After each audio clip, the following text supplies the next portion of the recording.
Assalamualaikum warahmatullahi wabarakatuh. Adam merupakan salah satu dari sekian banyak cerita Nabi yang menarik untuk disimak.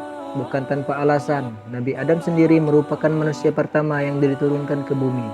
Bahkan dikatakan Nabi Adam merupakan seorang khalifah pertama yang diutus Allah untuk menjalani kehidupan di bumi. Namun sebelum lanjut ke videonya, jangan lupa like, komen, dan subscribe. Selain menjadi manusia pertama, kisah romansa Nabi Adam dengan Hawa juga tidak luput menjadi sorotan. Bahkan kisah Nabi Adam yang satu ini merupakan salah satu kisah yang sangat terkenal dan hampir didengar oleh seluruh umat muslim. Perjalanan cerita cinta Nabi Adam dengan kekasihnya ini mempunyai pesan baik untuk dipelajari seluruh umat manusia. Di samping itu, masih ada potongan kisah Nabi Adam lain yang patut untuk disimak dan dipelajari. Mulai dari bagaimana penciptaan Nabi Adam diturunkan ke bumi, seperti apa wujud Nabi Adam, dan bagaimana Nabi Adam menjalani kehidupan sebagai manusia pertama di bumi. Penciptaan Nabi Adam. Kisah Nabi Adam pertama yang perlu disimak adalah proses penciptaan Nabi Adam sebagai manusia pertama.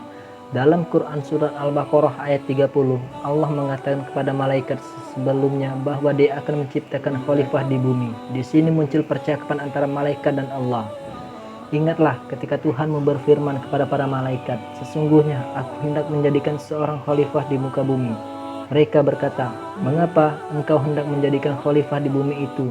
Orang yang akan membuat kerusakan padanya dan menumpahkan darah.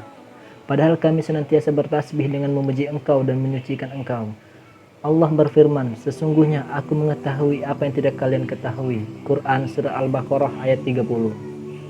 Dari ayat tersebut dapat dipahami bahwa malaikat sempat mempertanyakan mengapa Allah hendak menciptakan khalifah di muka bumi, yang nantinya mereka akan membuat kerusakan serta saling menjatuhkan.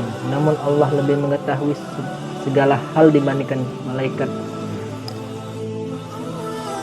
Dari ayat tersebut dapat dipahami bahwa malaikat sempat mempertanyakan mengapa Allah hendak menciptakan khalifah di muka bumi, yang nantinya mereka akan berbuat kerusakan serta saling menjatuhkan.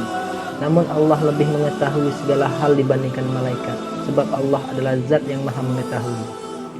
Kemudian dikatakan bahwa Allah menciptakan manusia dari saripati tanah. Hal ini seperti yang tertuang dalam Quran Surat Al-Sajdah ayat 6-9, yaitu sebagai berikut. Yang demikian itulah Tuhan yang mengetahui yang gaib dan yang nyata, yang maha perkasa lagi maha penyayang, yang membuat segala sesuatu yang Dia ciptakan sebaik-baiknya, dan yang memulai penciptaan manusia dari tanah. Kemudian Dia menjadikan keturunannya dari saripati air yang hina.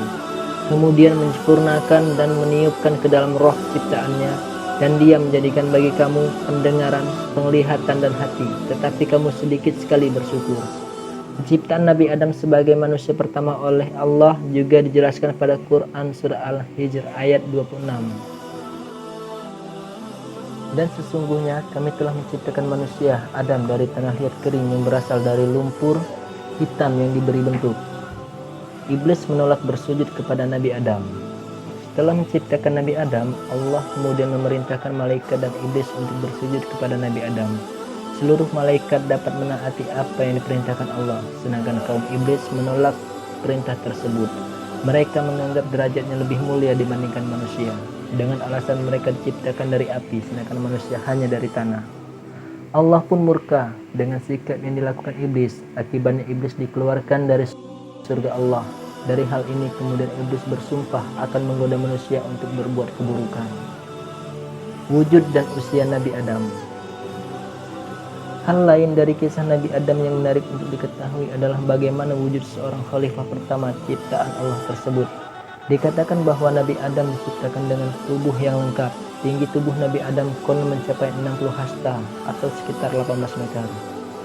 Hal ini sungguh berbeda dari kondisi tubuh manusia masa kini yang hanya di bawah 2 meter.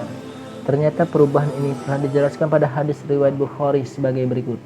Dari Abu Hurairah radhiyallahu anhu, Nabi Shallallahu alaihi wasallam bersabda, Allah menciptakan Adam alaihissalam tingginya 60 hasta. Kemudian Dia berfirman, "Pergilah kamu dan berilah salam kepada para malaikat." Maka dengarkanlah bagaimana mereka menjawab salam penghormatan anak keturunanmu. Maka Adam menyampaikan salam, "Assalamualaikum, salam sejahtera untuk kalian."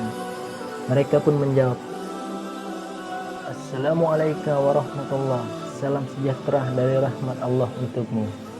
Mereka menambahkan kalimat warahmatullah. Setiap orang yang akan masuk surga sifatnya seperti Adam alaihissalam, dan manusia terus saja berkurang tingginya sampai sekarang. Hadis riwayat Bukhari.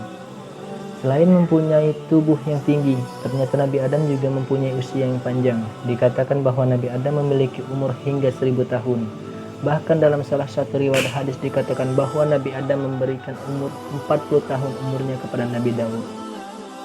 Begitu melihat seseorang dari mereka, Adam kagum akan kilauan cahaya yang ada di antara kedua matanya. Ia lantas bertanya, "Wahai Tuhanku, siapakah dia?" Allah menjawab, "Ini seorang umat akhir zaman dari keturunanmu, namanya Daud." Adam kembali bertanya, "Wahai Tuhan, berapakah engkau jadikan umurnya?" Allah menjawab, 60 tahun. Adam lantas memohon, "Tambahkanlah padanya 40 tahun lagi dari umurku." Hadis riwayat At-Tirmizi. Setelah diciptakan, Nabi Adam menjalani kehidupan di surga. Namun diceritakan bahwa Nabi Adam mulai merasa kesepian. Kemudian dengan alasan inilah Allah menciptakan pasangan untuk Nabi Adam, yaitu Hawa. Nabi Adam dan kekasihnya Hawa hidup bersama di surga. Allah pun memperbolehkan Nabi Adam maupun Hawa untuk menikmati apa saja yang terdapat di surga. Namun ada satu larangan yang mereka tidak boleh lakukan, yaitu memakan buah khuldi. Dalam hal ini Allah berfirman, "Wahai Adam, tinggallah engkau dan istrimu di surga ini, dan makanlah makanan-makanan yang banyak lagi baik di mana saja yang kamu sukai. Dan janganlah kamu mendekati pohon ini yang menyebabkan kamu termasuk orang-orang yang zalim." Kesempatan inilah yang dimanfaatkan iblis untuk mengganggu manusia, yaitu Adam dan Hawa. Dikatakan pada suatu ketika iblis menghasut Adam dan Hawa untuk mencoba buah khuldi. Kena bujuk rayu iblis. Menurut tafsir Ibnu Al-Qatsar, Adam sempat menolak bujuk rayu iblis tersebut. Namun karena Hawa begitu penasaran dan ingin mencoba buah khuldi, kemudian Adam mengabulkannya dan turut memakannya. Setelah sadar melakukan kesalahan, Adam dan Hawa segera bertaubat dan memohon ampun kepada Allah. Hal ini seperti yang tertuang dalam Quran surat Al-A'raf ayat 22-23. Allah berfirman, "Bukankah aku telah melarang kamu berdua dari pohon itu, dan aku katakan kepadamu, sesungguhnya setan itu adalah musuh yang nyata bagi kamu berdua. Ya Tuhan kami telah menganiaya diri kami sendiri, dan jika Engkau tidak mengampuni kami dan memberi rahmat kepada kami, niscaya kami termasuk orang-orang yang rugi." Diturunkan ke bumi. Pada akhirnya Allah yang Maha Pengampun menerima permohonan maaf dan taubat dari Nabi Adam dan Hawa. Meskipun begitu, Allah tetap memberikan hukuman bagi sepasang kekasih ini untuk turun ke bumi. Allah pun menurunkan Adam dan Hawa di tempat yang berbeda. Adam diturunkan di puncak bukit Sri Lanka, sedangkan Hawa berada di daerah Arab. Nabi Adam dan kekasihnya Hawa terpisah dan menjalani kehidupan masing-masing selama 40 tahun. Namun akhirnya Allah mempertemukan mereka kembali di Jabal Rahmah. Setelah itu Nabi Adam dan Hawa menjalani hidup bersama di bumi. Nabi Adam mulai belajar bercocok tanam untuk bertahan hidup di bumi, sampai akhirnya mereka dianugerahi anak kembar berpasang-pasangan. Cerita ini merupakan salah satu potong kisah Nabi Adam yang terkenal dan masih menarik disimak hingga saat ini. Wallahu a'lam bishawab. Assalamualaikum warahmatullahi wabarakatuh.